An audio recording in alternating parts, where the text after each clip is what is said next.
తాకట్లో ఉన్న మీ బంగారాన్ని విడిపించి ఆ రోజు ఆన్లైన్ రేటుకి కొంటాం. Sharma gold company. నమస్కారం, వెల్కమ్ టు సుమన్ టీవీ. నేను గీతాంజలి. జూన్ 25వ తారీఖున జ్యేష్ఠ అమావాస్య. ఈ అమావాస్య విశిష్టత, అలాగే ఆ రోజు పాటించవలసిన నియమాలు, చేసుకోవాల్సిన పరిహారాలు తెలుసుకుందాం. వివరించేందుకు ప్రస్తుతం మనతో పాటు ఉన్నారు ప్రముఖ జ్యోతిష్యులు బ్రహ్మశ్రీ నందిభట్ల శ్రీహరి శర్మ గురువు గారు. వారితో మాట్లాడదాం. గురుగారు నమస్కారం అండి.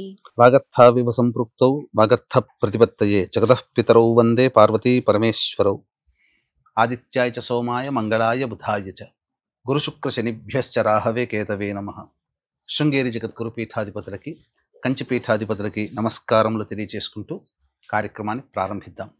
గురుగారు, జ్యేష్ఠ అమావాస్య విశిష్టత ఏంటి? ఏమైనా ప్రత్యేకత ఉందా? ఈ రోజున ఏమైనా నియమాలు పాటించాలా?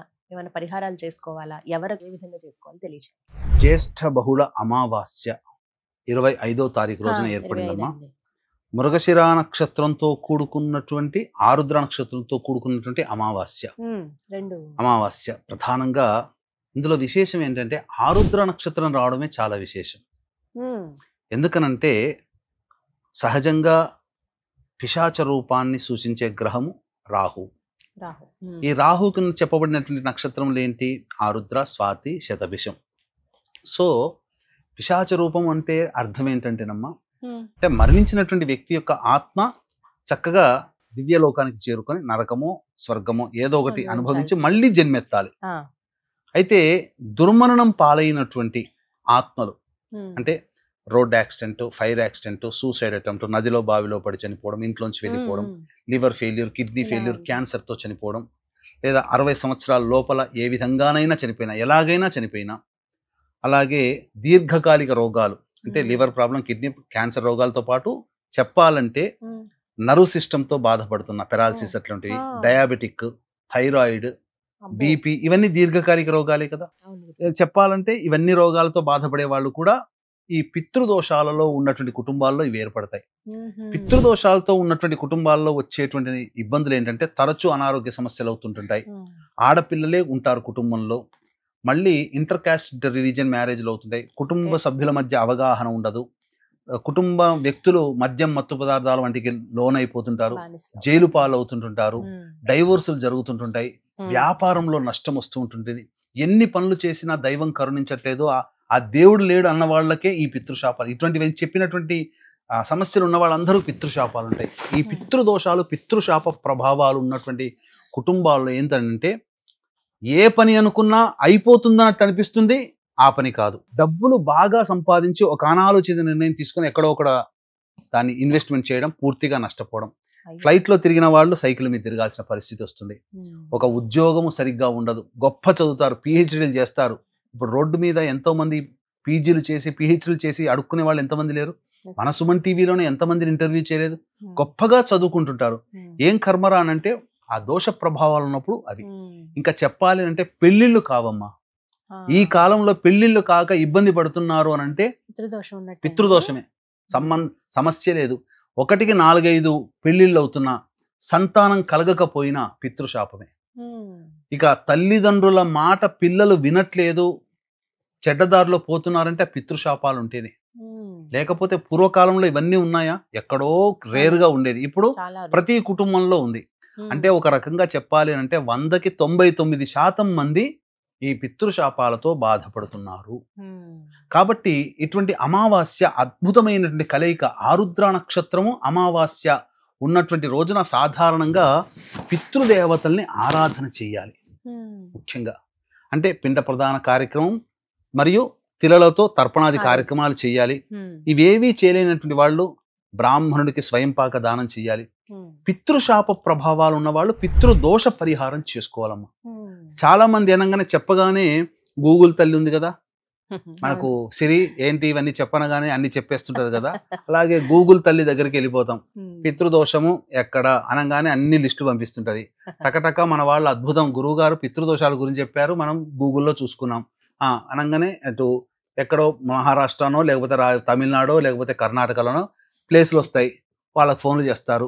అద్భుతమైన విషయం, న్యూయార్క్ కూడా ఇంత సంతోషపడలేదేమో కానీ మన వాళ్ళు గొప్పగా సంతోషపడిపోయి పోతారు అక్కడ. ఇక్కడ మన వాళ్ళని తప్పు పట్టడం కాదమ్మా, కానీ వాళ్ళు చేసేటువంటి వాళ్ళకి తెలియకుండా జరిగే నష్టం ఏంటనంటే అక్కడ ఫోన్ చేయగానే ఫోన్లు ఎత్తే వాళ్ళు పండితులు ఎత్తుతారు, మాట్లాడతారు, అన్ని వివరాలు చెప్తారు, రండి అని అంటారు, పోతారు, మన వాళ్ళు పోతారు, మాట్లాడిన వ్యక్తి చేయించడు. వాళ్ళ గ్రూప్ లో ఒక 10-15 మంది ఉంటుంటారు. ఏమైపోతుంది, ఎవరికొరకు అప్పచెప్తారు. 10-15 మంది అందరు పర్ఫెక్ట్ చేయించరు. అందుకని ఈ దోషాలు ఉన్నాయి. పితృశాపాలు అనేటువంటివి తెలుసుకొని ఒక గురువు ద్వారా వెళ్లకుండా వాళ్ళకింతట వాళ్ళు నిర్ణయం తీసుకోవడం పోవడం వల్ల ఇప్పుడు మనకు ఎక్కడికైనా వెళ్ళినప్పుడు తెలిసిన వ్యక్తిని అడిగి పోతున్నాం. పోయినప్పుడు ఆ వ్యక్తి మనకు మంచి గైడ్ చేస్తాడు. తెలియని ప్రాంతానికి పోయినప్పుడు జరిగిన నష్టాలు ఏంటి? ఇప్పుడు ఈ మధ్య చూసామా, మేఘాలయాలో ఏం జరిగిందో తెలుసు కదా. తెలవని ప్రాంతానికి వెళ్ళారు, అక్కడ మరణించడం జరిగింది. అంటే తెలవని వ్యక్తుల దగ్గర పోయినప్పుడు మనము అక్కడ సరిగ్గా జరగదు అమ్మా. ఎందుకనంటే ఎవ్వరికి కూడా ఈ యొక్క పిండ ప్రదానం ఇవన్నీ కూడా పూజా కార్యక్రమాలు సరిగ్గా నిర్వహించి ఉండరు. పితృ కార్యక్రమాలు పూజల విధానంలో తేడా ఉంటుంది. మన ఇంట్లో చేసుకునే పూజలు, అభిషేకాలు, హోమాలు లాగా అనుకుంటారు, అక్కడ పోయేసరికి తడబడుతుంటుంటారు. ఈ తడబాటు చేయించే వాళ్ళకి అడ్వాంటేజ్ అవుతుంది. అందుకని ఏం చేస్తారు, యజ్ఞోపవీతం ఉన్నటువంటి వాళ్ళకేమో శాస్త్రోక్తముగా, యజ్ఞోపవీత ధారణ లేని వాళ్ళకి పురాణోక్తంగా చేసి పంపిస్తున్నారు. తూతూ మంత్రంగా గంట. మరీ ఈ మధ్య అయితే ఇక్కడ నుంచి పులోమని బస్సుల్లో వేసుకోబోతున్నారు, 100 మందిని ఒకేసారి వేసుకోబోతున్నారు. తర్వాత ఏం జరుగుతుంది, గంటలో 45 నిమిషాల్లో పూర్తి కానిరా అని చెప్పి హింటించేసేస్తారు. అక్కడ 45 నిమిషాల్లో పూజ పూర్తి చేస్తున్నారు. ఇది జరుగుతుంది అక్కడ తంతు. కాబట్టి అలాంటిది కాకుండా ఈ పితృదోష పరిహారం 4 గంటలు పడుతుంది. ఇటువంటిది ఈ మధ్య చాలా మంది చేసేటువంటి అబద్ధపు ప్రచారం ఏంటంటేనమ్మా, ఉన్నవే 27 నక్షత్రాలు. 27 నక్షత్రాల్లో దుష్ట నక్షత్రాలు కొన్ని ఉన్నాయి, రాక్షస గణ నక్షత్రాలు అంటారు. అందులో జన్మిస్తేనే దోషము అంతే తప్ప జనన నక్షత్ర జనన దోషం అంతే.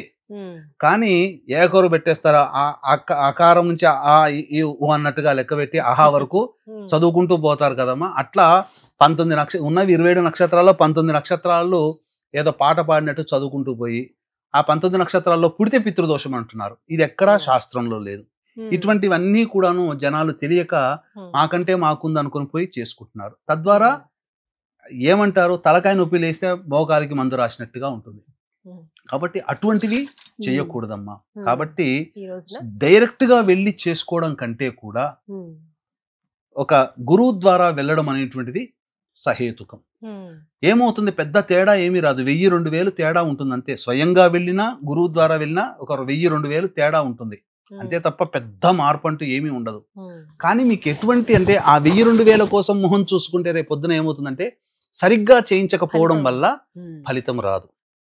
ఇంత చేసి బాధపడాల్సి వస్తుంది ఫలితం లేకుండా. కాబట్టి వీక్షించేటువంటి ప్రేక్షకులు చక్కగా ఇటువంటి పితృదోష కార్యక్రమం మన పీఠం ఆధ్వర్యంలో ప్రతి నెల జరుగుతుంది. అలాగే ఈ యొక్క జ్యేష్ఠ బహుళ అమావాస్య 25వ తారీఖు రోజున మన పీఠం ఆధ్వర్యంలో జరుగుతుంది. అవకాశం ఉన్న వాళ్ళు కార్యక్రమ తదనంతరం కాంటాక్ట్ చేసి పూర్తి వివరాలు తెలుసుకోవచ్చు. 24వ తారీఖు రోజున బయలుదేరుతున్నాం. 25వ తారీఖు రోజున ఈ కార్యక్రమం జరిపిస్తున్నాం. ఆరుద్ర నక్షత్రం ఉన్నప్పుడే చేయించడం జరుగుతుంది. ఆరుద్ర నక్షత్రం ఉన్నప్పుడే చేసుకోవాలి. ఎందుకు అనంటే చాలా విశేషం. ఎందుకంటే ఆ యొక్క పితృ మారకత్వాన్ని, పిశాచత్వాన్ని సూచించేవాడు రాహు. అటువంటి రాహు నక్షత్రం ఆరుద్ర నక్షత్రం. పైగా ఆరుద్ర నక్షత్రము గురువు బుధులతో కలిసి ఉంటుంది ఆ రోజున. కాబట్టి నరకలోకంలో బాధలు పడుతున్నటువంటి ఈ పితృశాపాలకు గురైనటువంటి ఆత్మలకి విముక్తి కలుగుతుంది.